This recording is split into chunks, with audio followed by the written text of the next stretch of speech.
Pemirsa, kerusakan sejumlah ruas jalan terjadi di Kabupaten Musirawas. Atas kondisi ini, Bupati Musirawas meminta masyarakat untuk bersabar karena perbaikan dilakukan secara bertahap menyesuaikan dengan anggaran.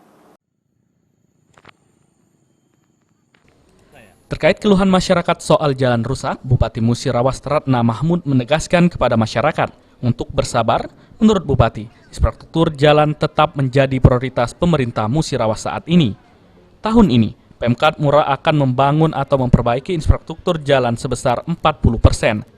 Sementara tahun lalu juga sebesar 40%, sehingga total 80% infrastruktur jalan selama 2 tahun kepemimpinannya.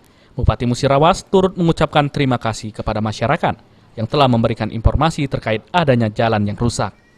Anggaran yang ada untuk pembangunan jalan secara merata di setiap kecamatan, sehingga Bupati meminta masyarakat agar memahami bahwa pemerintah Kabupaten Musirawas tentu ingin membangun jalan untuk masyarakat. Jalan di Musirawas itu, Bu, tahun ini kan baru mulai, ya kan? Tahun lalu kita sudah hampir 30 menuju ke 40%.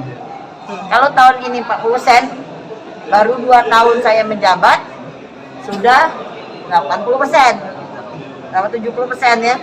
Insya Allah, bahkan ada orang-orang memberi informasi ini jelek bisa, saya mengucapkan alhamdulillah, terima kasih kepada kawan-kawan yang mempunyai pendidikan.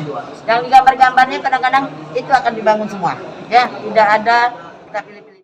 Diketahui, akses jalan dari Kecamatan Tiang Pungpung ke Pungut menuju Kecamatan Sukakarya menuju kawasan wisata Danau Gegas terdapat beberapa ruas jalan rusak dan berlubang. Tri Hajaria, PAL TV.